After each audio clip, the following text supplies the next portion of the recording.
most of the 20th century, humanity has basked in its warm blue glow. Day after day, night after night, it has been a constant companion and trusted resource, a portal to other times, places, and ideas.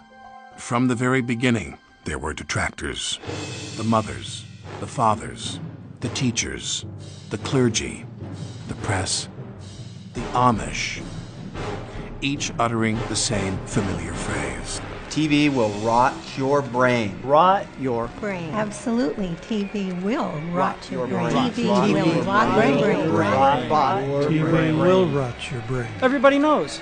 TV will rot your brain. Was it just a cliche? An old wives' tale? An urban myth? Was there any science to this claim? Could TV literally decay, decompose, degenerate, disintegrate, putrefy, wither, and waste the human brain?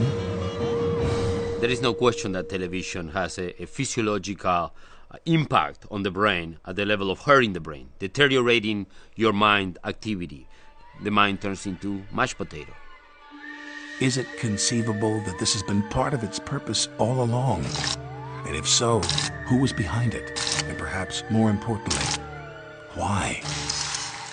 TV is a drug, right? It's crack. It's crystal meth squared, right? It's the worst thing in the world for your brain. And we've had it for 50 years, and it's pretty much kind of turned us into quasi-zombies. The question is, what for? Just to sell us products? I don't think so. There's something deeper in this project. Television as a plot to turn human gray matter into goo matter? On the surface, it seemed preposterous, the kind of far-flung conspiracy worthy of today's internet. But the clues were piling up long before, as far back as the very history of the medium itself. 3 television channels became 5. 5 became 13. 13 became 300. And finally, the birth of 24-hour cable TV. Hundreds of channels filled with relaxed standards programming. Around-the-clock TV paired with the perfect way to sleep in front of it. Could those flickering blue rays be tampering with brain tissue even as people slept? In 1977, Jerry Mander theorized on something called alpha waves, which is the type of brain activity induced onto the brain by television, and is the effect of emotionless mind, a mind that is turned passive to the point of total incapacity to think. Our children are going to grow up to be total mush-brained zombies. There's no hope for them.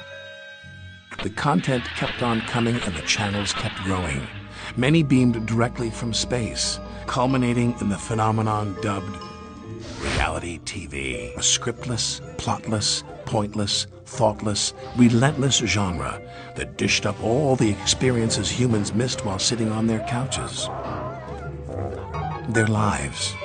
And yet, no one cared. Why go to the exhausting effort of living a life when you could absorb one on TV? Unless, of course, it was all part of a vast conspiracy. Decades in the making. We've sort of submitted our judgment to the better judgment of television.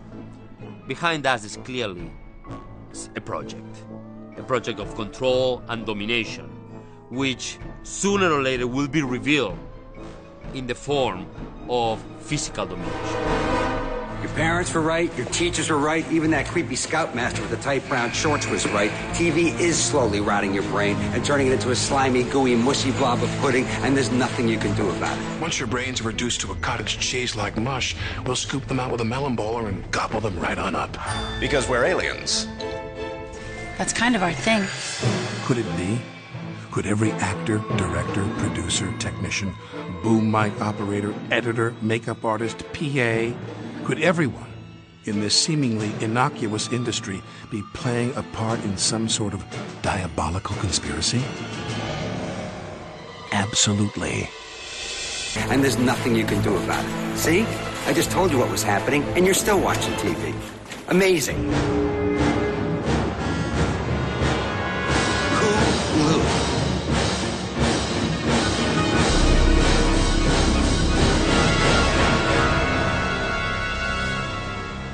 you know. I'm Alec Baldwin. Enjoy the shows. What are we going to do about it? We're going to do nothing about it. We're powerless in front of the square box. We're powerless in front of the apparatus. And to be honest with you, I want to keep watching Biggest Loser. The media conglomerate Hulu clearly designed this series of commercials to poke fun at the effect Hollywood has upon its masses. Although they're intending it to be humorous, there is an amount of truth in every joke, otherwise it wouldn't be funny. In Hulu's case, they put it right in front of your face, telling you exactly what prolonged exposure to television is doing to you, and then gloat in the fact that the average person will stay plugged in. The slogan in the commercial series is worth noting. Hulu, an evil plot to destroy the world. Enjoy.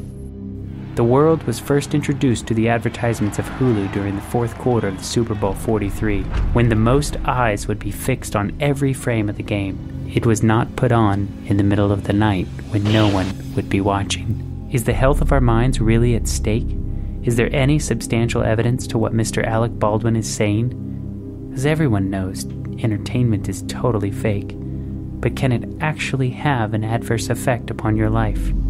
And if so, could there really be a diabolical plan to use Hollywood for some deeper deception? You know, with today's media bombardment, we have televisions in every location you can possibly imagine. People put them in cars, they're in grocery store lines. Everywhere you go, we are saturated with media. What is actually really happening inside your brain as you sit and stare at these blinking lights? And moreover, is there some sort of diabolical plan to destroy the world using this media? Not everything you see on television is considered evil. Not everything is damaging to you. But what kinds of things are good to watch and what kinds of things are bad to watch? What we hope to achieve is that you will be able to make better choices of what you allow into your mind based on this information. We decided to start at the beginning to see what the media's impact was upon toddlers. There are many studies bubbling to the surface why children should not watch television. Hi everyone, a new study found that 40% of 3-month-olds are regular TV watchers. Would you believe that 1/3 of all 3-year-olds in America have a TV in their bedrooms? No, I can't believe it. Yeah, it's kind of disturbing. Did you know the average child spends nearly 45 hours a week watching TV or using other types of media, such as a computer? A report released today says this is having a negative impact on our children's health. By the time they're toddlers, 90% are tuning in. That may be good news for the founders of a 24/7 channel for babies, but guess what? It's bad news for our kids. Research gives parents more reason to keep infants and toddlers away from television. Children need to interact with humans to develop healthy brains. And the Academy says children who watch 3 to 4 hours of non-educational TV every day will have seen almost 8,000 murders by the end of grade school. It doesn't take an Einstein, baby or otherwise, to understand what this means or to follow 3 little words of advice issued by the Academy. It is time for toddlers and their parents to turn that TV off. Turn it off. You know, I think it's a misnomer to say that everything on TV is bad, is evil, has an agenda. In fact, it might be hypocritical for us to sit here and say that because obviously we work in production and we're creating this documentary. So we went back to the beginning to see how media affects the brain, more specifically children's brains. So we took a road trip up to Seattle to interview Dr. Dimitri Kasakis, in where he has spent the better half of 15 years researching the developing brain and while it's being influenced by television. The concern I had was that exposing the developing brain to the rapid sequencing of television programs, particularly baby DVDs, which are more rapidly sequenced even than normal television, would precondition the mind to expect high levels of input. And that would lead to shorter attention spans later in life. Reality couldn't, if you will, keep pace with the expectations that had been created by watching too much fast-paced programming later in life. And we found just that the more television that babies watched before the age of 3, the more likely they were to have attention problems later in life. Specifically, for each hour that they watched on a typical day before the age of 3, their chances of having attentional problems were increased by about 10%. So to put that another way, a baby who watched 2 hours of TV a day before the age of 3 would be 20% more likely to have attentional problems at age 7 compared to a child who watched none. And we followed that initial study up by looking at what children watched, because as you might imagine, not all shows are paced the same. And if our hypothesis was right, then the more fast-paced programs they watched, the greater their risk would be of having attentional problems. And that's exactly what we found. The more fast-paced programs they watched, the higher their risk. Slow-paced programs, particularly those that took place in real time, didn't appear to increase the risk at all. So that was part of a series of early studies looking into what I call the overstimulation hypothesis, that you can overstimulate the developing brain. So our work has progressed now to developing a mouse model of this. And if you will, we have what in effect is mouse television, and we expose newborn mice to overstimulation. We have them watch television, which is to say we have lights flashing and sound piped into their cage for about 6 hours a day, starting at 10 days of life through their childhood. And then we test their cognitive and behavioral development. And then what we find is that the overstimulated mice have shorter attention spans, are greater risk takers, and have poorer cognitive development than the normally weird mice. Now, when we're talking about children and you're exposing, or children are exposed to this, what age range are we really talking about? I mean, is there a difference between, a 5-year-old, 6-year-old, or 7-year-old? In 1970, the average age at which children began to watch television regularly was 4 years of age. And today, it's closer to 4 months of age.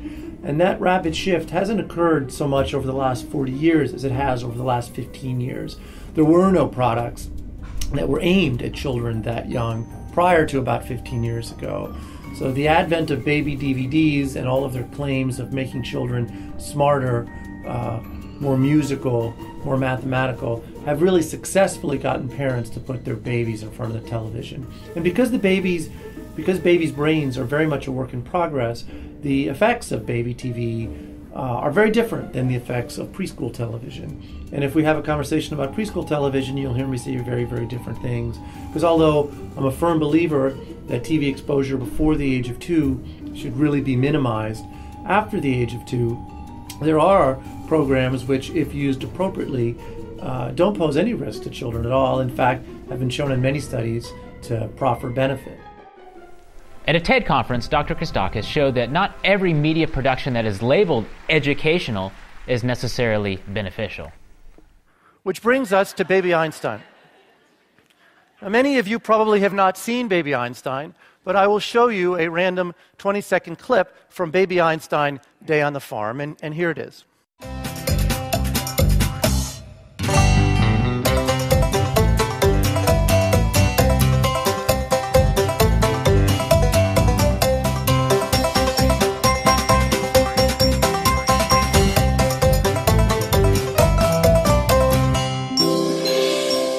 In that 20-second clip, there were 7 scene changes, about 1 every 3 seconds. It's about the most exhausting day on the farm since John Steinbeck's Grapes of Wrath. And of course, it's nothing like being on a real farm, right? Adults watching this find it discombobulating because your mind is trying to make a coherent narrative out of this, and there is no coherent narrative. It jumps all over the place. But babies aren't trying to make a coherent narrative out of it. They're not capable of doing that. It's all of that screen change, all of that stimulation that's keeping them actually engaged in the screen. So we've had for a while what we call the overstimulation hypothesis, which is that prolonged exposure to this rapid image change during this critical window of brain development would precondition the mind to expect high levels of input, and that would lead to inattention in later life. So you watch enough Baby Einstein Day on the Farm as a baby, and when you go to a farm as a school-age child, it's boring. It's too slow. How come there's no sheep suddenly popping into my face? How come there's no marionette going back and forth? Why do I have to walk from here to there? That's the general idea, that you're conditioning the mind to that reality, which doesn't actually exist. Is there a danger to exposing the mind to realities that don't really exist? If you just observe a small child at play, you'll notice that they're very active in their play. They're very animated. When you take that same child and you place them in front of the television, that activity stops. The same thing takes place in the mind. Parts of the mind simply stop. Watching television is a passive activity. You're not interacting with what you're seeing. A child's mind, to develop properly, needs to interact with the world around them, needs to interact with people especially. When you're born with billions of brain cells and trillions of connections can be made. By the age of 3, you have twice as many synapses as you do as an adult. I mean, think about it. Kids are constantly learning. They're interacting with their environment, and this is what's needed for proper brain development. The pathways haven't been formed yet. And as these pathways formed, as the child interacts with the world around them, interacts with the people around them, each time a neuron fires, there's a protein sheath that's laid down over the axon of the neuron. The myelinating of the neurons in the mind strengthens those neurons and strengthens those pathways. Between the ages of 6 and 7, there's an enzyme that's released into the brain that dissolves all poorly myelinated pathways. So any neuron that hasn't been used or hasn't been formed into a pathway and doesn't have a thick myelin sheath, it's dissolved, it's pruned, as it were. When you place children in front of television, there's no interaction, there's no real life movement or anything with what they're actually seeing. This situation has caused the American Pediatrics Association to recommend that children under the age of 2 should never be exposed to television. France has even taken it a bit further and said any child under the age of 3 should not be exposed to television, and has made it illegal to produce programming geared towards that age group. So what happens when you're an adult? When you're watching television, you're essentially staring at a blinking light, much like the mice in Christakis' experiment. If you've ever experienced a mind fog after watching television, you're not alone. The brain has 4 modes that it operates in, 4 brainwave patterns. Delta is when you're deep asleep, theta is when you're in light sleep, alpha is awake but relaxed. It's the mode of thinking that you are in when you're in the most heightened state of suggestibility. And then there's beta, the highest functioning mode, like when you're reading a book or you're having a very stimulating conversation. In 1969, Herbert Krugman did a study where he found that in less than 60 seconds, the human brain switched from beta brainwave patterns, those exhibited during logical thought, to alpha brainwave patterns. Alpha is not a bad brainwave pattern to be in, but when you're in that brainwave pattern a lot of the time, and if you look at the averages of how much people are watching television, this just leaves the mind unfocused and unable to concentrate. Researchers have said that watching television is similar to staring at a blank wall for several hours. Robert Kuby did a study which appeared in Scientific America in 2002. Looking at how people experienced television in the flow of their everyday life. And we used a beeper technology where we would beep people at intervals, and they would write down what they were doing, how they were feeling, and so on. And I was able to look at this stuff, and I was able to show and demonstrate like what kinds of days people experienced when they would watch more at night. And the answer to that was they felt not very good at work. They had a really bad day at work. I found that people who didn't have a good tolerance for what I called unstructured time watched more TV. And I would say this is probably true for use of the internet too. If you don't feel comfortable with yourself and you need to fill up that time when you're by yourself and you don't have anything else to do, then what are you going to do? You're going to gravitate to the easiest, most inexpensive medium that was ever invented, which is virtually free, television, and fill up your mind with something else. So it's a kind of form of escapism. The effects of television on the mind are probably one of the most studied aspects of our society. And one of the things that takes place in the mind is that the frontal lobe is being bypassed.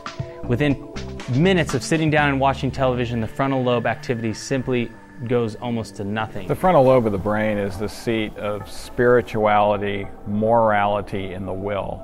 It's actually the analytical portion of our brain, and it's actually the decision maker. And so it's a crucial aspect in regards to our future success and happiness is how well our frontal lobe is functioning. And unfortunately, entertainment television suppresses the frontal lobe of the brain. Actually, in about 90 seconds of viewing it, the frontal lobe circulation begins to go down, and it actually has an adverse effect. And you know, the interesting thing is people watch entertainment television often due to the fact that they feel a little depressed or anxious, and it kind of calms them. But in reality, it's a very short-term fix, and it's going to complicate things in the long run. Of course, I'm most known for the one who treats depression and anxiety. In fact, we treat the most severe forms of depression and anxiety. And what we have found is virtually every depressed patient will have about a 40% decrease in circulation and activity of the frontal lobe of the brain. And so we're trying to enhance the frontal lobe. And so, you know, unfortunately, you know, a lot of these gadgets that produce this overstimulation, they can be fun for the short term. But, you know, there's more fun things to do than ever before in human history, but yet we have more depression than ever before in human history, more anxiety. Mental health problems are skyrocketing throughout the world, and the entertainment medium is one of the primary reasons why this is occurring. Studies will clearly demonstrate that when you go to entertainment as a way to either get fun, and it becomes a habitual process, the risk of depression and anxiety will more than double. So we decided to drive down to LA and to talk to a top neurologist and find out really what's happening with the frontal lobe when we watch television. Well, each hemisphere has a prefrontal cortex, and it is, depending on how you measure it, 30 to 33% of the human neocortex. It has many functions which are often discussed in terms of cognition as executive abilities. I like to summarize it by having a role that you'd expect from a chief executive officer of a corporation, making strategic decisions, monitoring the performance of those activities, making corrections en route, and so on.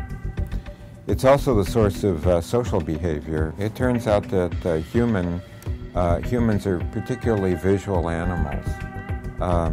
A lot of the information that is required for relating to the environment is visual. And so a lot of the posterior part of the neocortex is devoted to complex visual processing beyond the primary visual cortex. So that I think of it as a gradual reconstruction. What you see is not necessarily a carbon copy of reality. What you see is a gradual coding and reconstruction of the signal in neurologic terms. And in that process, a lot of interpretation goes on. So Dr. Mendez says that the frontal lobe is like our command center. It's like where we make all these executed decision-making processes. That our perception of reality is based upon what we basically take in through our visual cortex. Now, question, could you change someone's reality based on what you give them visually to watch? Dr. Michael Rich, a media expert from Boston's Children's Hospital, wrote an article about what happens in your brain when you sit down and you watch a 3D movie, and here's what he says. So what does your brain do when it's sitting in a theater looking at a giant screen wearing 3D glasses and swimming in surround sound, processing 24 images that flip by per second? Your brain dutifully processes those stimuli and does little else. In fact, your prefrontal cortex, which is involved in impulse control, future thinking, and moral choices, is basically inactivated during this process. That is why you get lost in a movie. Also, researcher Jacob Jacoby found after testing 5,400 viewings that 83% of those viewers misunderstood or miscomprehended that which they watched only moments before. That's what happens when the prefrontal cortex or the frontal lobe is shut off. You know, one of the interesting things about educational TV, you know, for instance, C-SPAN is educational TV. It may not be the greatest education, but it's one camera view, and there's a senator up there giving a talk and giving a lecture. And you'll see something happen when you're in a room. You know, I being a doctor, there's a doctor's lounge at the hospital I'm at. And often doctors look for educational TV when they're there together. And you will see them stand up and begin to vehemently argue against the television set. Because they'll say, you know what, he left this out. He left that out. He's not mentioning this. This is a very biased presentation. You will never see anyone argue with their television set when entertainment television is going on. You will see them actually just sitting there, accepting all this, maybe laughing or crying, but they're not going to argue with the set because they don't have the ability. They may vehemently disagree with what's going on that program, but they have no ability to actually bring forward that disagreement and start to logically go through the arguments in their mind because of the suppression of the frontal lobe of their brain. Furthermore, research has shown that the limbic system cannot tell the difference between something that is real and not real. That's a job for the frontal lobes or the prefrontal cortex, which is virtually shut off, remember? So what happens is your limbic system then reacts to television or a movie as if it's real.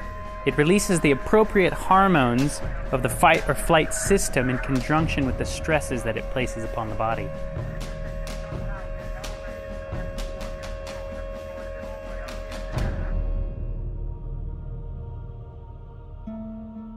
So the advertising industry knows full well what it's doing and how to most effectively sell their product to you. In fact, they spend billions of dollars every year to psychologically manipulate you into buying their product. And they do it with military precision. Here's an example. Procter & Gamble spent $13.6 billion in 2011 in advertising. And L'Oreal spent almost $5 billion. And General Motors topped it off with $3.5 billion.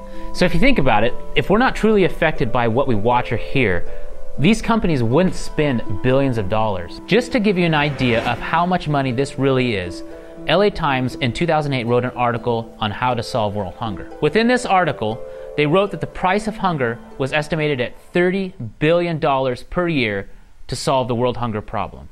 TV advertising works. It works really well, and we're spending millions of dollars on it to promote, ironically, an online brand.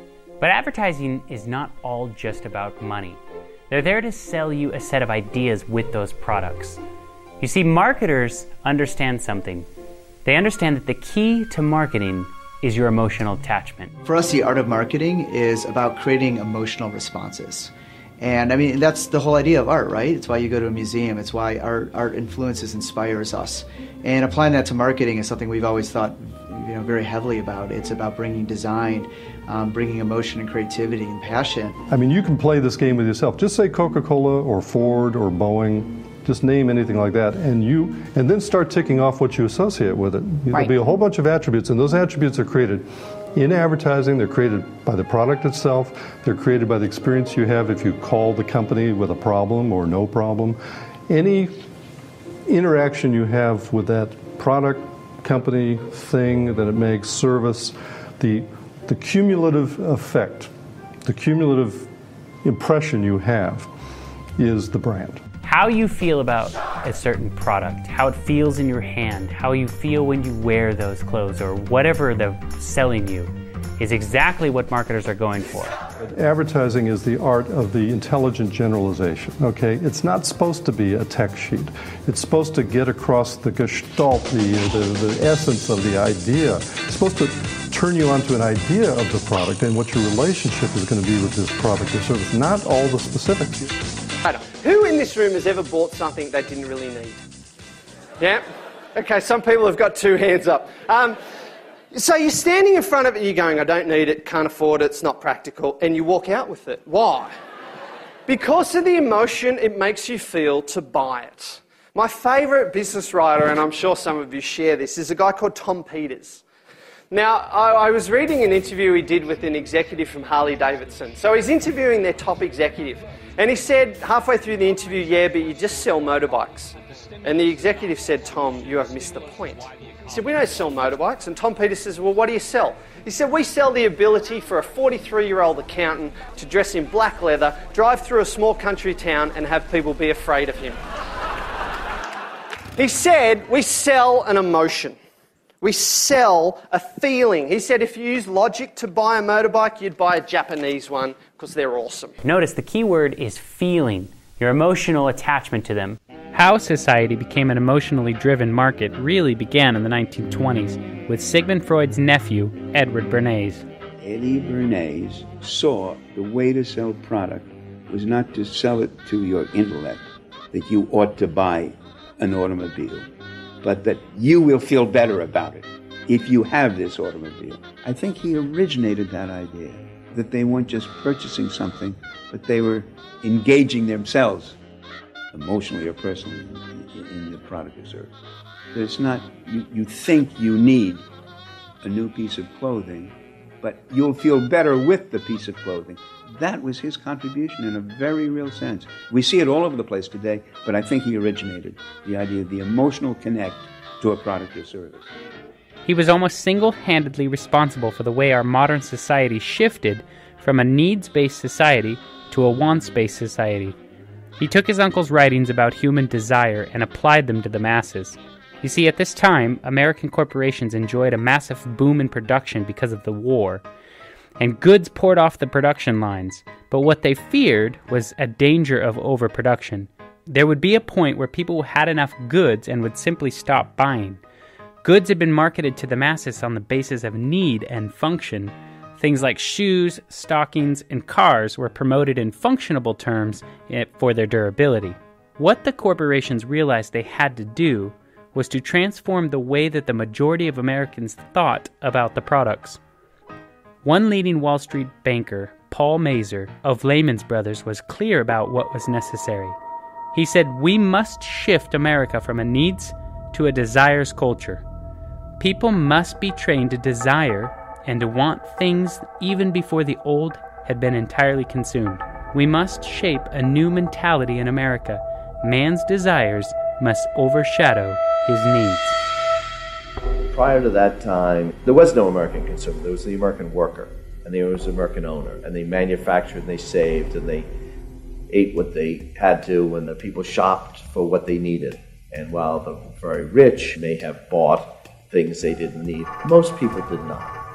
And Mazur envisioned a break with that, where you would have things that you didn't actually need, but you wanted, as opposed to needed. You see, the way advertising works is by creating a void in your self-worth that only the product or service can fill. Men are sold the idea that looking cool is actually better than functionality. And in the same way, women are sold the idea that external beauty is paramount over personality and character.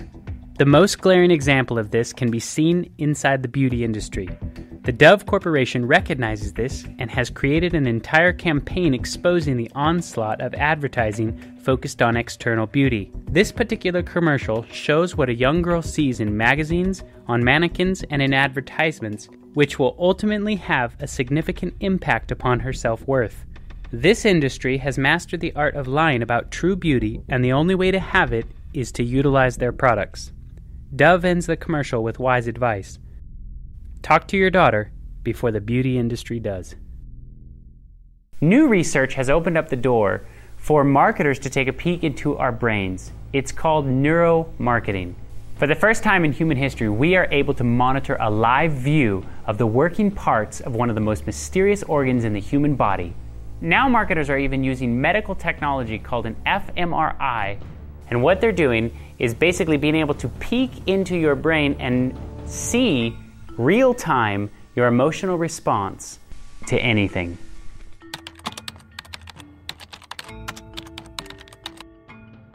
Canadian scientists are part of a great exploration, accessing parts of the brain never before reached, investigating what motivates behavior. In her first piece tonight, our health reporter Kelly Crow introduces us to a branch of advertising born out of this emerging research, one that is raising alarm bells. It's cutting-edge neuroscience at a shopping mall. How's that feel? Denham Drew has volunteered to let researchers watch his brain activity while he shops. They measure the electrical impulses on the surface of his brain and use computer software to translate those brain waves into emotional states. The fuchsia is instantaneous excitement. These eye-tracking goggles will record everything he looks at. When they analyze the data, the researchers believe they will know how he really felt about shoes without asking him. So how's he feeling right now? Right now, very engaged in what he's looking at. As modern brain imaging allows scientists to map complex neural networks inside the living brain, a new field is emerging using neuroscience to sell things. We don't measure what you think, we measure how you feel. But what if they could see into the brain, bypass the conscious mind, and read a customer's true emotional response in real time? His engagement has gone up pretty steadily. The theory, if advertisers learn what's going on at the brain's more primitive emotional level, they can better predict what consumers will do. You compare where he's looking with what he's feeling, and you're really seeing inside his head. It's really giving you a lot of insight into his emotional response. Western University neuroscientist Ruth Lanyas says in theory the data could be used to manipulate consumer behavior. Of course you can influence the brain, right? And so an advertiser might be able to do this to an unsuspecting consumer? Possibly, yeah. Is that something we should be worried about? I think it's something that definitely has ethical implications that need to be reviewed and discussed. This is Taking Stock on Bloomberg. I'm Pim Fox. Smart marketers, as I said, they don't really guess about what consumers are doing. They use neuromarketers. I want to introduce Martin Lindstrom. He is the author of the new book, Biology, Truth and Lies About Why We Buy. I think with all my work, my previous 6 books, I sort of proven that we can go very far. We can use manipulation to an extent where really the consumers sometimes do not have a fair chance to survive. So I think my duty is to put that line in the sand and say, hey, isn't it time for us now to just look at ourselves first, to create our own personal ethical guidelines, not the company's, but my personal guidelines, and then start to live against that. Because what will happen in the future is that everyone on the net, which basically is everyone in the world soon, will become a brand. And they will market themselves as a brand. And I think that every person now needs to say, how far am I willing to go in order to sell, so I'm not selling out? So lots of my work has been to say, here are the tools. It's up to you if you want to use them. Neuromarketing is really like a hammer. You can use that to hammer a nail into the wall and hang up a beautiful painting. Or you can use it to hammer someone in the head, which is not that good. So I'm really giving people the chance to use the hammer. Then I'm, in my last book, talking a lot about how far some companies are going, which in my opinion going far too far, if you could say that.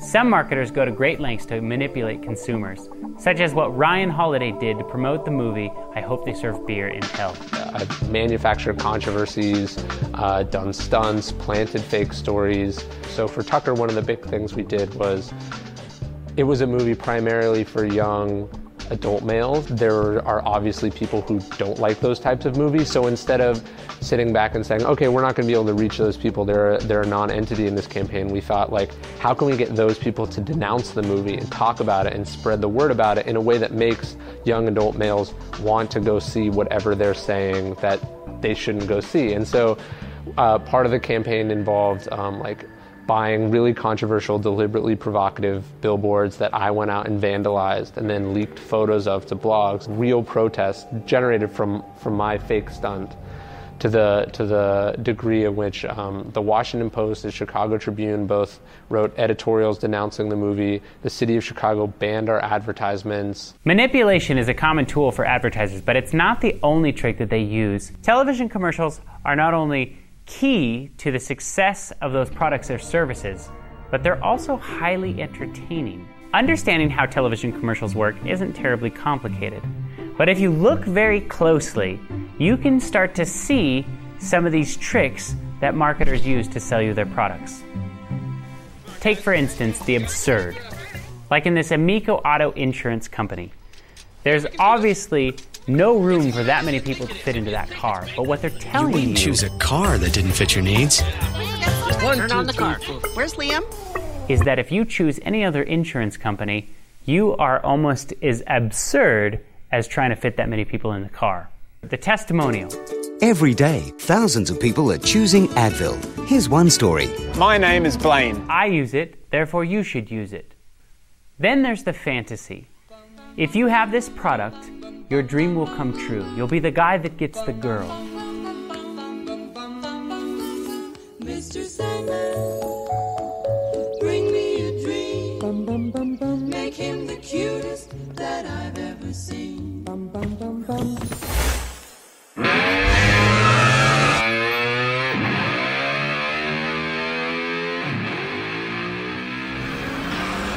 One of the most common tricks that they use is sex and humor. Why sex and humor? Why do they sell a car with a beautiful girl? Why do they make beer commercials to be so funny? Because everybody equates laughter with pleasure or sexuality with pleasure. Thanks for introducing us. Anything for a friend. Ooh, strong grip. Ow! So, you want to grab a bite somewhere? Here's fine. Oh no. Oh no. So they're pushing your pleasure buttons and then showing you their product. So we decided to look into this whole use of sexuality in marketing, and we came across a guy named Dr. Paul Zak, who's a neuroeconomist down in Southern California. We decided to pay him a visit. He spent the last decade of his life studying a hormone in your brain called oxytocin. It is the hormone that is released when a woman has just given birth to a baby, and it's what forms the bond between the mother and the child. Marketing researchers have looked into his research to see how can they release oxytocin in your brain when they show you these commercials. And we discovered that this hormone called oxytocin facilitates trust between strangers. Because when someone trusts you, your brain releases this and it motivates you to reciprocate, to be trustworthy. So this led us into a variety of studies where we both measured and manipulated oxytocin in the human brain to figure out why we had so much trust between strangers. So since we've done that, we started looking at trust in other things, like in people you don't know, politicians, the government, advertisers. So for advertising, we asked this question, which is, why are there puppies in toilet paper commercials? Puppies don't use toilet paper, they have nothing to do with toilet paper. Unless you're really out of toilet paper, you might use the puppy. So what's going on with that? So we all know intuitively that advertisers want to grab our emotions. They want to engage us in this product. They want us to trust them, to trust this product. So we started thinking that maybe this has something to do with oxytocin. So let me describe an experiment we ran to test that.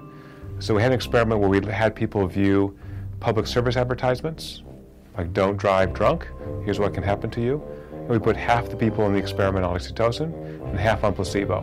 So we can infuse oxytocin into your brain through your nose, and actually will get into your brain. What we found is that when oxytocin was raised, that is when you're in this trusting state, this empathic state, people did say they cared about the people in the commercials more. And more tellingly to me, when we gave them an option to donate money to these different causes, people on oxytocin donated more of their own money that they earned for this experiment to these particular causes. So it seems like advertisers have figured out how to get our brains to release oxytocin and make us trust, want, identify with their project. Things like during a wedding, we measured oxytocin during wedding vows recently, and the bride had a 28% increase in her oxytocin, the groom had an increase, family members had an increase. So we have this chemical that below our conscious awareness is bonding us together as a human family. And so it plays on a variety of the things that we see on TV and the movies.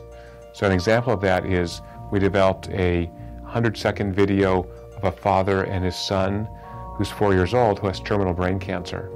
And this video is extraordinarily compelling. If you don't cry when you see it, you're not a human being.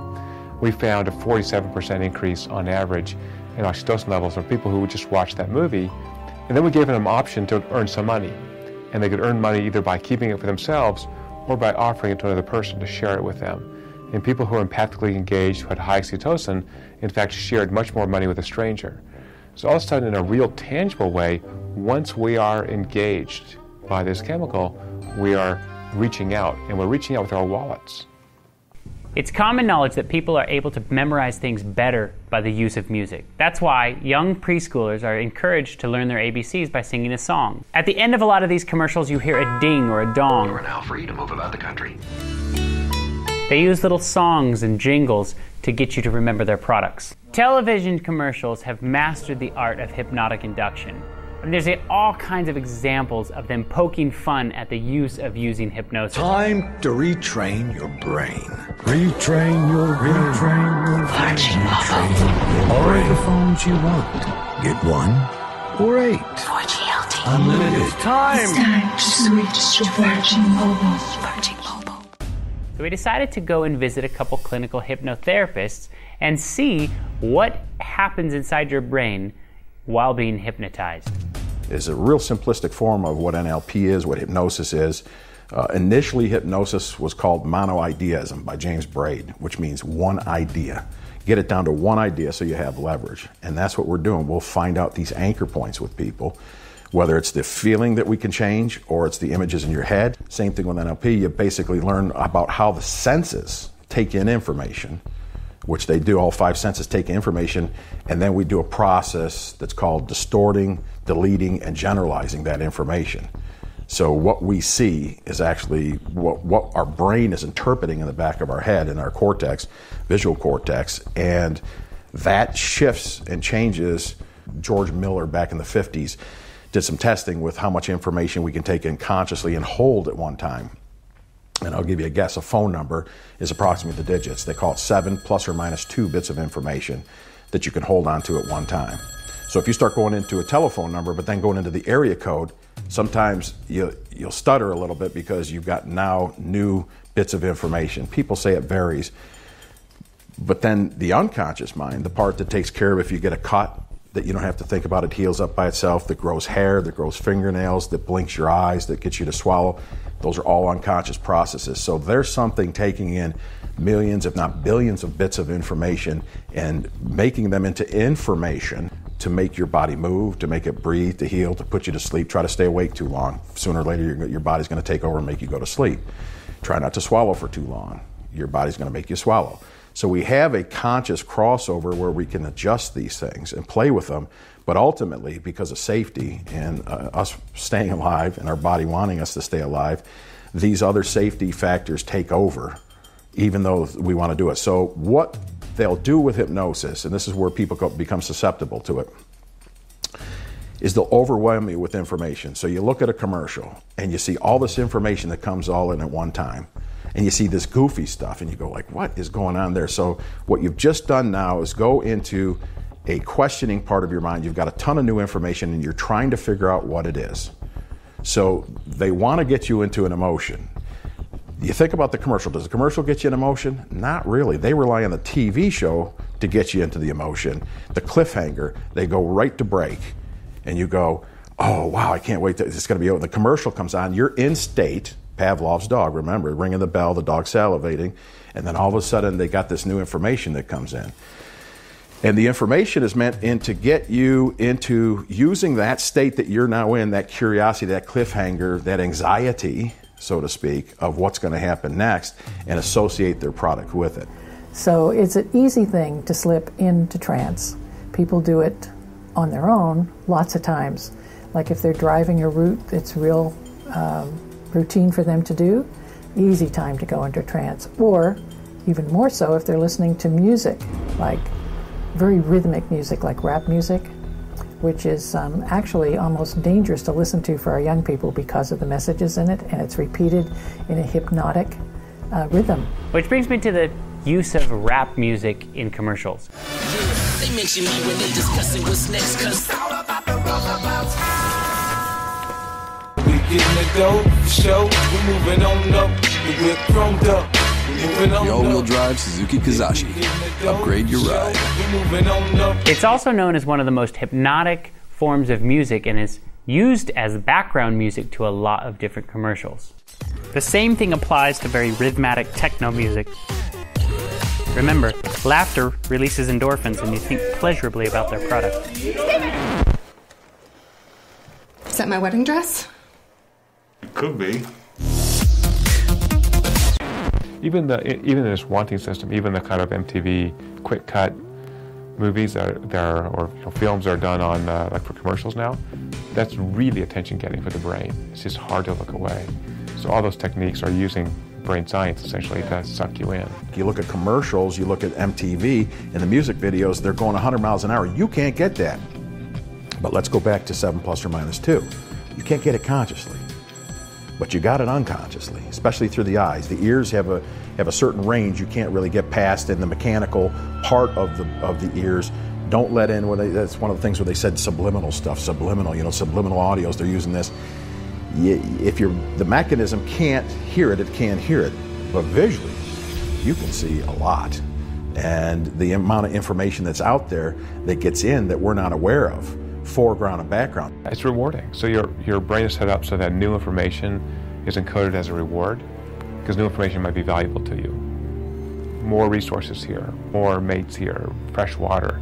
So you get information flow, you got to pay attention to that. So, you know, we're acutely attuned to new information. So commercials are set up as new information. And they do provide some information, right? It's just not unbiased information. Yeah, well, you got the Super Bowl. I mean, you think about the Super Bowl, they're paying how much? $3.8 million, maybe more, for a commercial.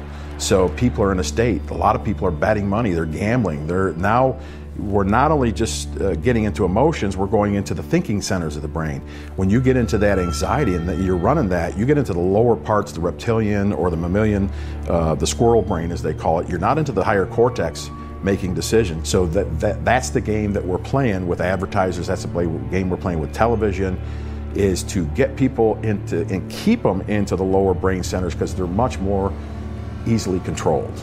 If you're measuring brain waves, the alpha state, we're in beta right now, the alpha state, which is what you want. Well, you're not in a trance in any of those other last two states, only in the alpha.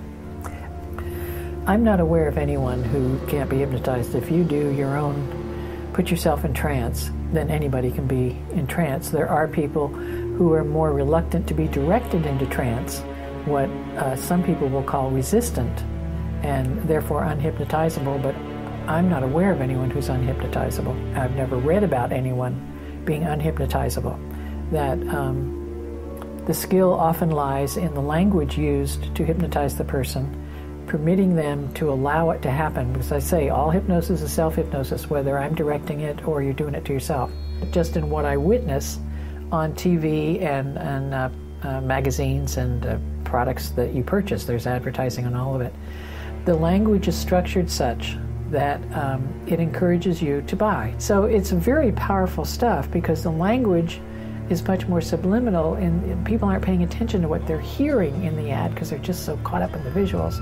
But if you listen carefully to the language used, it's very action-inducing language. We'll take 2 chicken pot pies. If I'm going to go out and get it right now at 11 o'clock at night, you will tomorrow for lunch, or at least for dinner the next day, or sometime this week.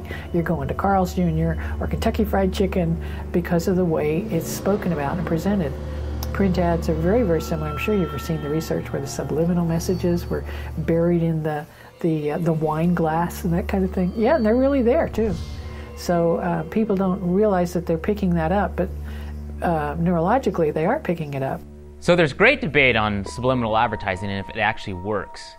I was actually shocked at the research that's been done and the investigation that's been done, how effective it really is. In fact, it's highlighted quite extensively in the book Biology by the author Martin Lindstrom. Subliminal advertising. Everyone maybe thinks that is over and done with. It's been banned. True? No, not true. Invented in 1956, it was banned across the world in 1957. Guess what? No one dared to touch it, except me, of course, because that's what we did in biology. We basically decided to scan people's brains as they're exposed to subliminal advertising. One of the companies in the world was the best at doing that is companies within the tobacco industry. It's been banned for 20 years to advertise for it, yet still the sales is going up around the world. And what we learned is it is incredibly powerful. One example is, for example, we took a billboard and we put a cowboy on the billboard. No brand name next to it. Then we had the same billboard this time with a brand name on, and you can guess which brand it is. We had 600 smokers passing by. We scanned their brains. Guess what? The billboard without the logo were double as powerful as the one with the logo. And that's the first time ever we're proving that subliminal advertising actually works. So in his book, Lindstrom writes about this experiment they did where they hooked people up to the fMRI machine, and then they let them view anti-smoking commercials. And what they found was the people that watched the anti-smoking commercials, their desire actually increased to actually want to smoke. People are actually using hypnosis now to quit smoking. Well, now to something else that to many may seem too good to be true. A one-time 2-hour therapy session that enables you to quit smoking for good. It involves a type of hypnotism, but it's not what you might think. What they're doing is they're taking a negative emotion and they're attaching it to your subconscious. The science on how you attach a negative emotion to an action is through hypnosis through language, or NLP, neuro-linguistic programming. Well, the best way to describe NLP is to, first of all, define the language. The N stands for neuro, which is the neurological way that you take in information through your 5 senses. So that comes in through your neurology, goes into your brain, and the way you get that back out again is the L part of NLP, which is the linguistics. And the linguistics are the language. So all of us have a way of talking about what's going on inside of us. And then the P part stands for programming. And basically it goes back to like Pavlov with the dogs, stimulus and response, but very crafty ways of doing stimulus and response. You know, we think of a noise and then a stimulus and then the response, the dog salivating. Darren Brown is a master of hypnosis and NLP. He has made countless videos for entertainment purposes on how he's used those techniques to get people to do what he wants them to do. So in this example, Darren Brown convinces actor Simon Pegg to take a different gift than he originally wanted through the use of NLP. Excellent. So, we spoke on the phone a few days ago. Yes. And I asked you to write down something you'd like for your birthday. Yes. I also asked you to sign the back of it when I spoke to you and gave you these instructions so that basically when you brought it with you today, which I hope you have done, you know that no one's going to steam it open or switch it or do anything with it. Absolutely. All kept secret? Very much so. Excellent. All right. Well, I have bought you a present. Now, don't get overexcited. It is in the big box behind you. Right. Right. It may be a small present in a big box. Right. Or it may be a big present in a big box. Okay. The size of the box will not necessarily give you any clues. Sure. All right. When you walk into a shop and you see something that you know you have to have, what is that feeling like? Describe it for me. I guess it's quite sort of sudden, and you have a definite positivity about it, and often you'll go away and see other things, but then you come back to the thing you saw first, and it's like, you know. Well, just take that feeling and just sort of amplify it a bit for me, because it is a really good feeling. It's important to understand that feeling of positivity that you describe. Okay. And also, very nice to meet you, and thank you for coming on the show. Let me explain to you how I buy gifts or presents for people, all right? And this is the best way to handle, bar none, the problem of, you know, what to settle for when you're going to buy gifts for somebody that's a little bit difficult to buy for, all right? Now, what I do is rather than recycle the same sort of 2 tired bottles of wine or box of chocolates, which are no fun to receive, I go out and I buy anything, and then I make that person fall in love with it, all right, by creating a strong feeling of desire for that object. Does that make sense? Yes. Yeah? And it absolutely works. They get all sort of pumped up, you know, they get that feeling of that positivity you were describing, they beam excitement for it. And, you know, it's a win-win thing, because they get a present that they love, and, you know, I get rid of some stuff out the back of my kitchen cupboard or whatever. What I want you to really understand about this is that that feeling is so strong, can be so extreme, that it can replace the memory of what they actually wanted. So even though 2 days before they may have said, I want X, whatever that is, you know, like a really nice car, like a BM or an Xbox or something like that, something they really wanted, suddenly now they think they always wanted what I got them. Does that make sense? Yes. Yeah, excellent, cool. Good, so, you can have anything you like. What's your dream present? The BMX bike. A BMX bike? That'd be fantastic. NLP is so effective in the fact that it can change someone's mind just by using certain keywords and physical gestures. Are you sure? If you think back, are you sure? A BMX bike is what you want? That absolutely feels right, doesn't it, when you think about what you want? Yeah, absolutely, because that's what I wrote down, and that's why I'm so flabbergasted that it's there. Take it out, have a look. No one's touched this, have they? Where's it been? Where's it been since you wrote it? It's been in my wallet. In your wallet? Go on, have a look. No, even. I'm shaking. Let's just have a look at the back. You know, you signed your name across it. This is the date and the time? It was 1:10 on Saturday. 1:10 last Saturday, okay. But genuinely, no one's touched this since you wrote it? No, because I signed it over here, so you couldn't do it. Let's just have a look.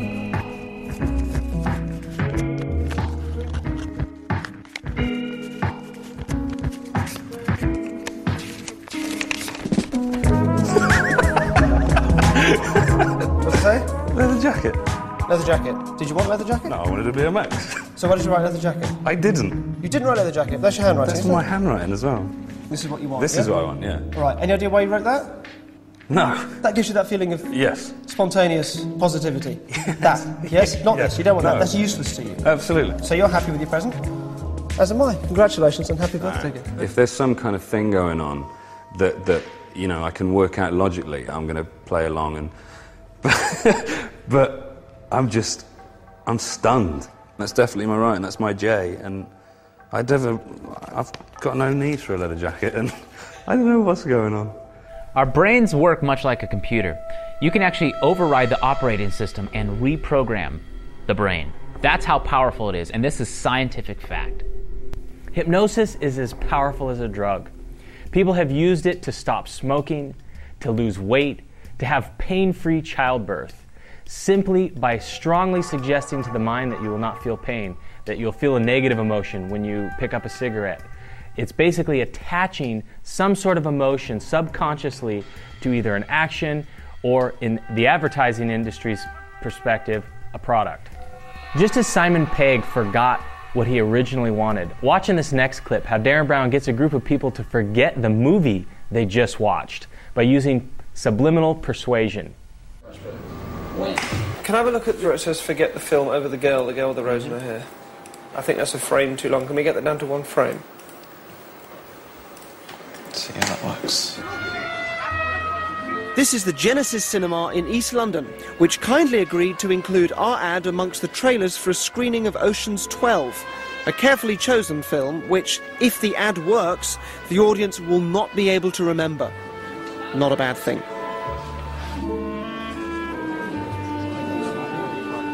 For legal reasons, patrons were told that some filming would happen, but our cameras were hidden in dark corners and people had no idea of the experiment. Obviously, I didn't expect the ad to make everyone forget the film, but I hoped a few would.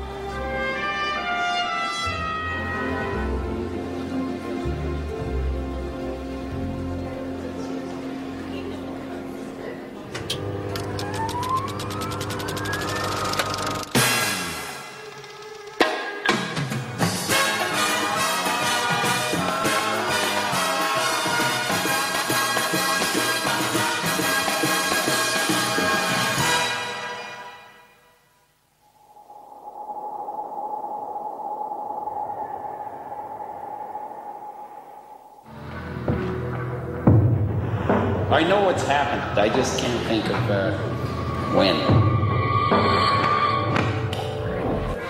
Our cinema audience has now watched the film after absorbing my special ad. We stopped them on their way out to see what they could remember. Why don't you tell me about the film you just saw?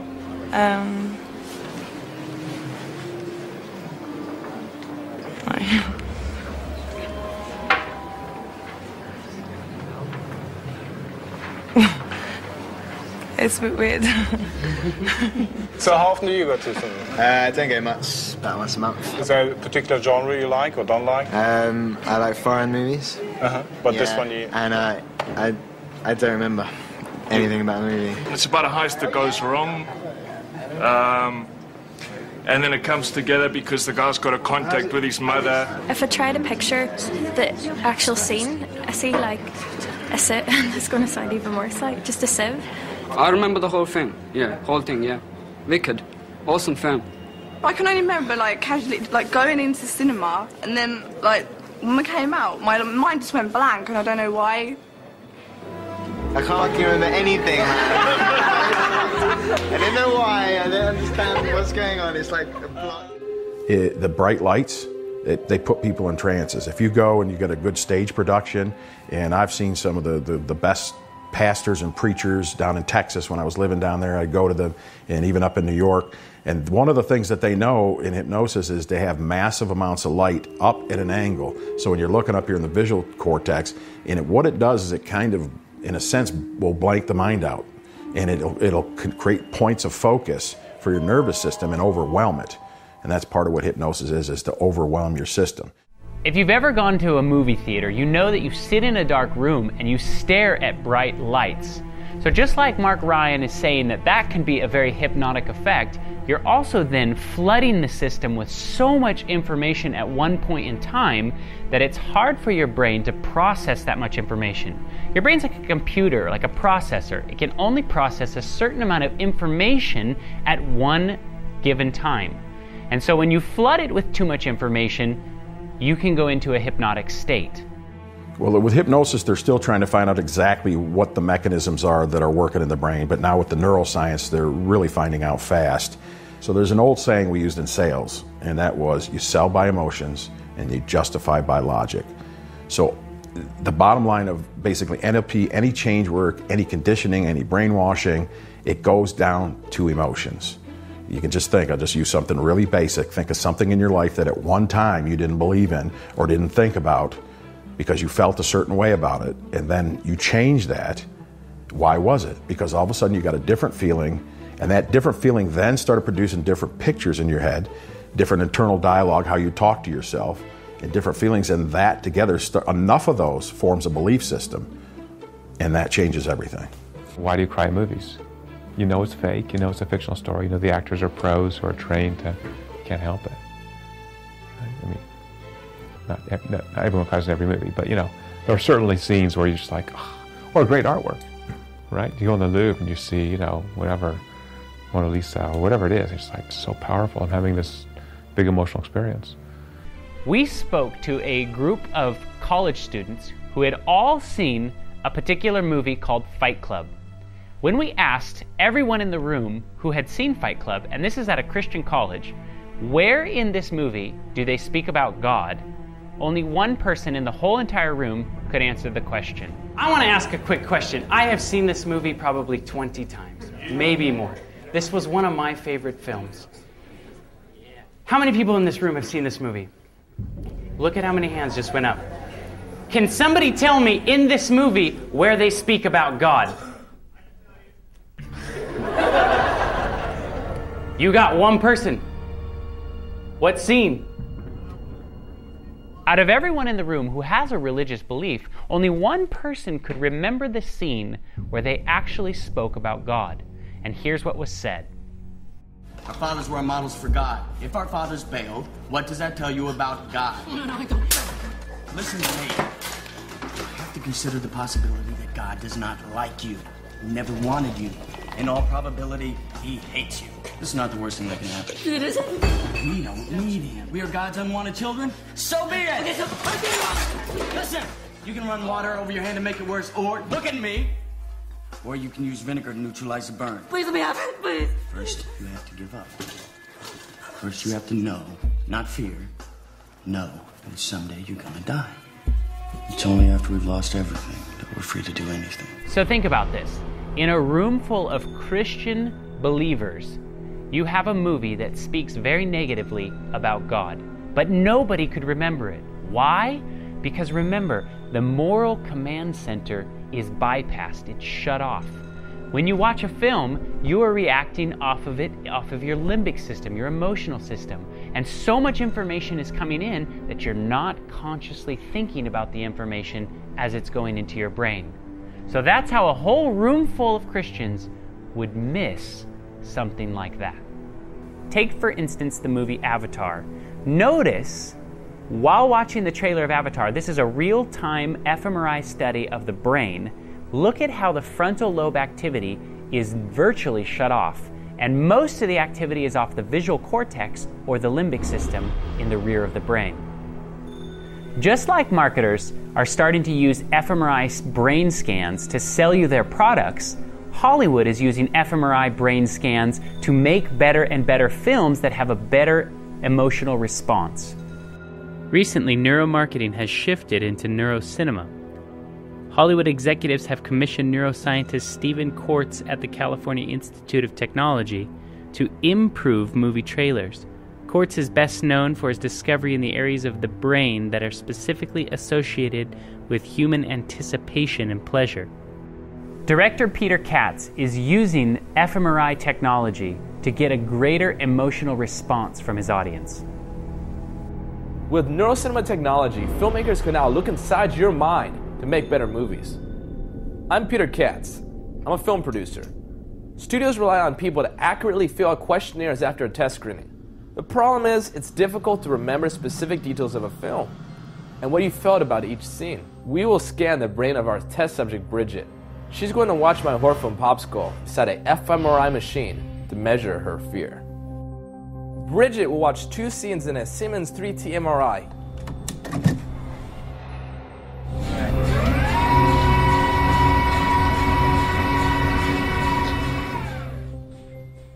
The data from the scan will be converted into a real-time view of Bridget's amygdala and other regions of her brain to be analyzed by the team.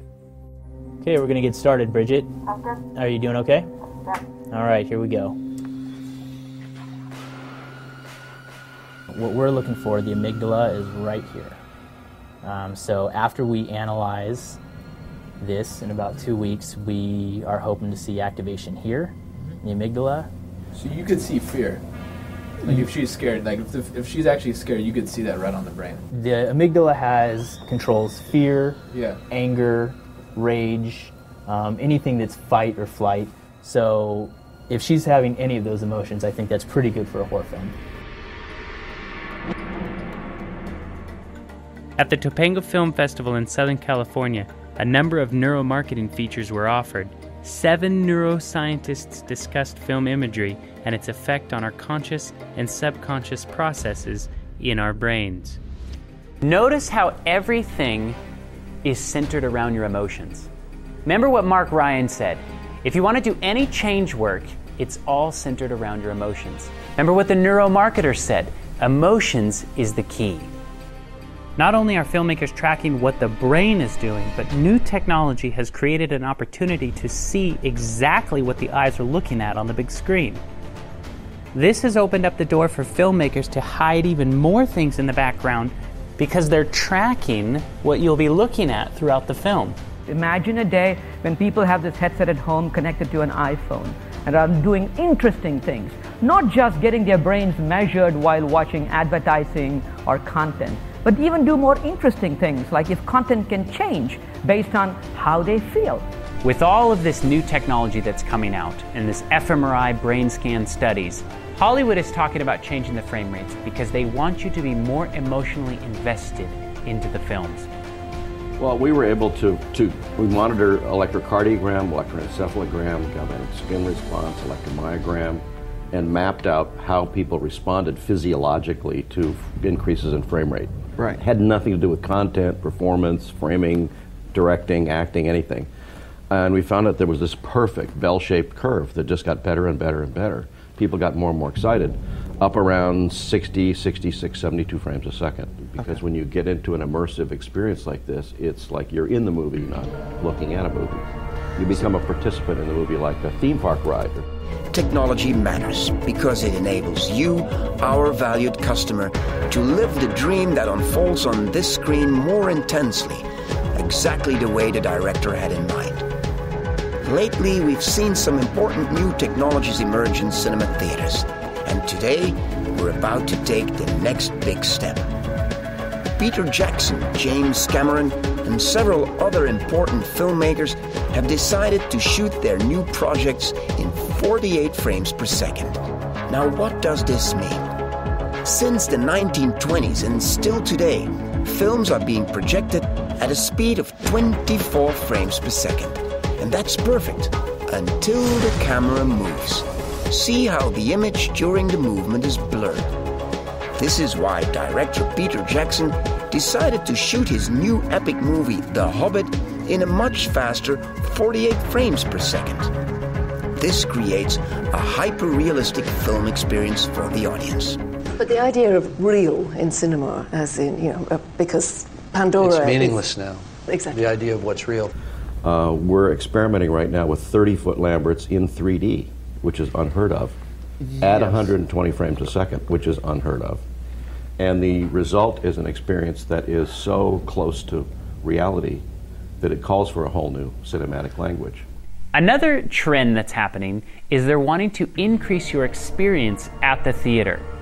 They came out with this whole new thing called D-box seats. It is called D-Box, and it's set to cause quite a sensation. It's being tried out at a theater in Hollywood. D-Box will open for the public on April 3rd.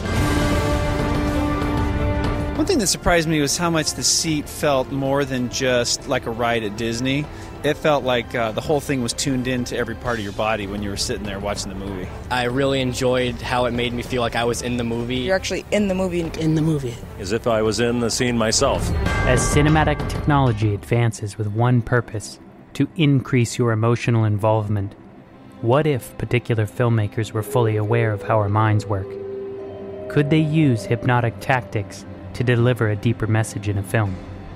By changing the frame rates and the use of experience-enhancing technology such as the D-Box seats, could they be manipulating our emotions to mold our belief systems? If the content is tested and honed by fMRI studies to tailor the films for maximum effect, could this medium be used to implant ideas into our subconscious? After all, there must be a reason why they call it programming. Are movies using the same tactics of psychology and hypnosis in their storylines? If our minds are in alpha state and highly suggestible during a movie, what kinds of messages are we allowing into our subconscious? If someone could forget a film simply because it was suggested for them to do so, could someone develop negative feelings about God simply because it was suggested to them? Mark Ryan has taken notice of the use of hypnosis in certain films. Now let's talk about something really, really important here, and that's the conscious, what we call the critical factor, those 7 plus or minus 2 pieces of information. The critical factor is what you were taught as a child growing up when you said, don't run out into the road. You want them to stay in the driveway, look both ways before they go across the street. So you've got all this stuff set up by your parents, by your teachers, by your community to protect you, to make you safe.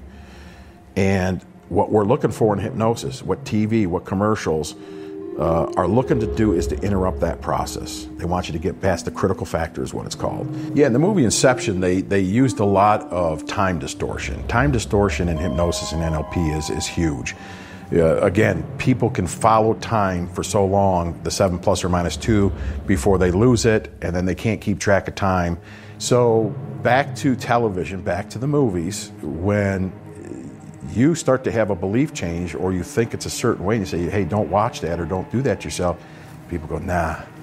They have reasons, a whole bunch of them, just like with the shoe and of why they can't be hypnotized.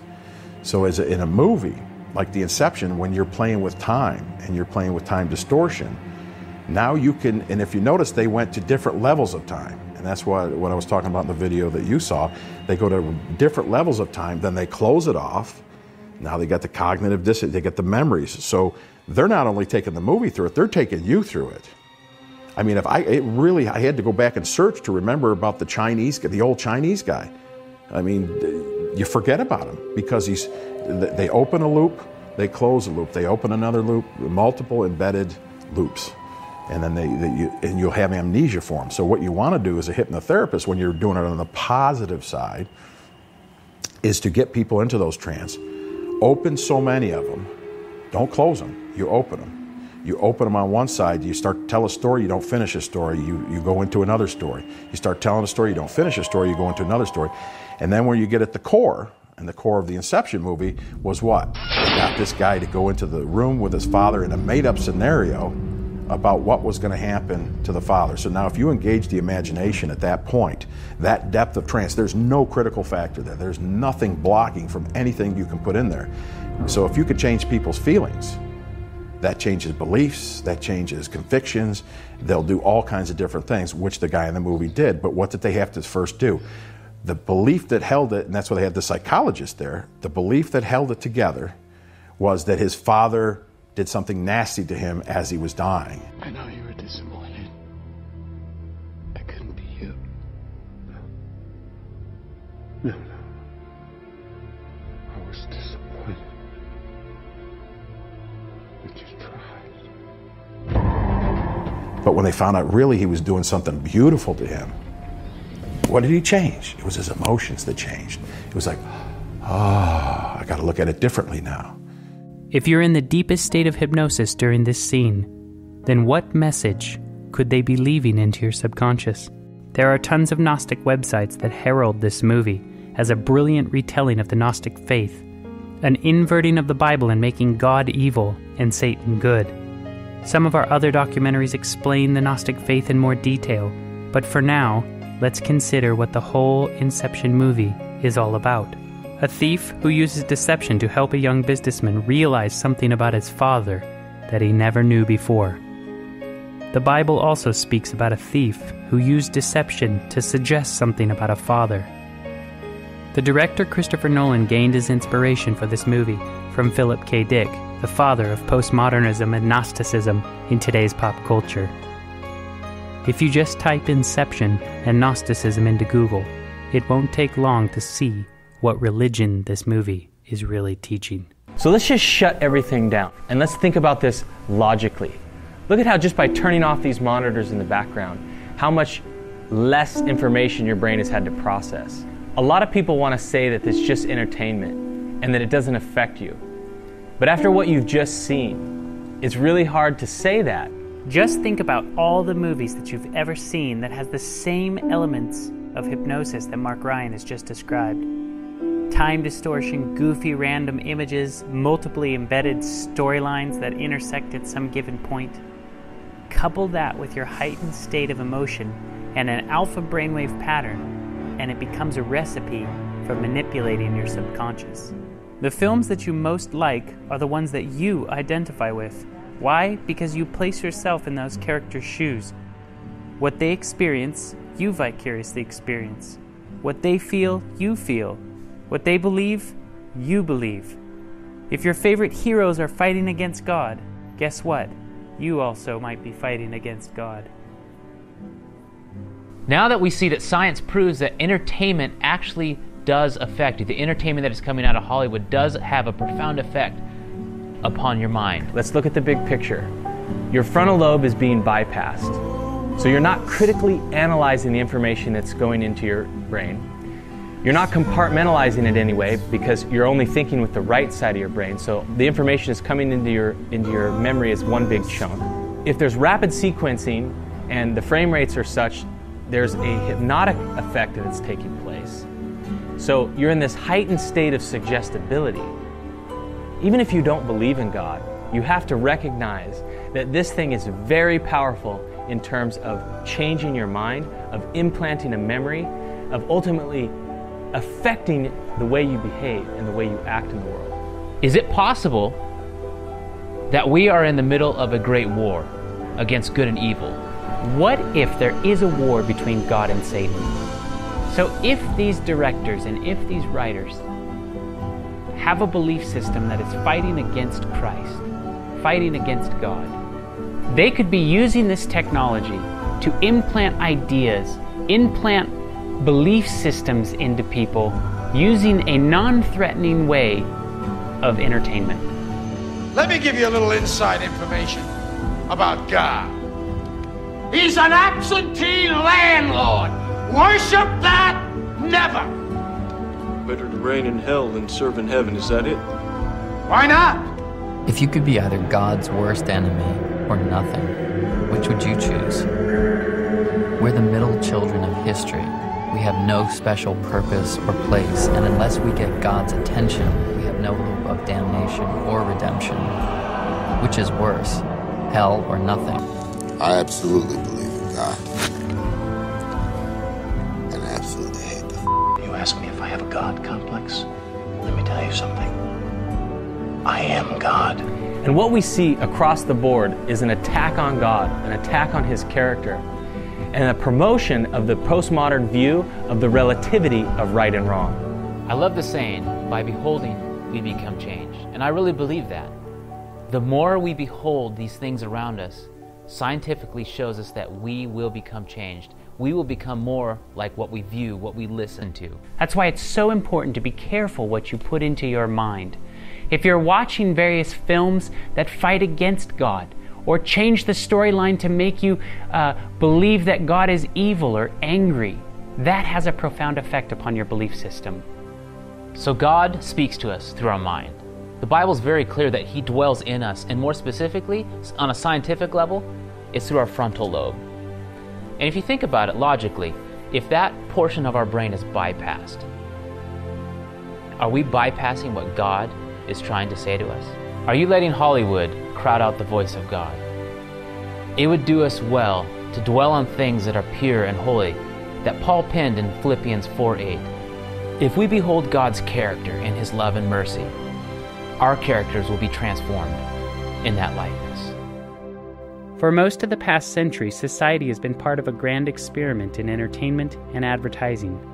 If pseudology is lying, considered as an art form, then think about the world's first lie. It transformed the individual's worldview and who they were, created in the image of God. It deceitfully gave a glimmer of a higher status, yet ultimately created a void. In the 1920s, when advertising shifted from meeting a customer's need by simply stating the product's facts and function, to selling products based on wants, desires, and an emotion, a lie was told to society. You are not complete, you are not beautiful enough, and you do not matter. What you own and how you look defines you. Martin Luther King dreamed of a day that the content of a character would define every individual. Yet advertising has effectively sold you a lie that possessions and appearance define your individual self-worth. Similarly, think about the entertainment industry. Instead of selling you a product, are they selling you a set of ideas or a worldview? Simply consider all of the programming that you've watched or are currently watching. What kind of picture is this painting into your character? Is it possible that the devil, the author of deception, has influenced, suggested, and guided some of the most popular stories to propagate his lies about God's character? Everyone knows the entertainment industry is one of the most influential businesses on the planet, and that it has the power to form or conform social attitudes, beliefs, and worldviews. Your entertainment choices today will, in fact, impact your life tomorrow.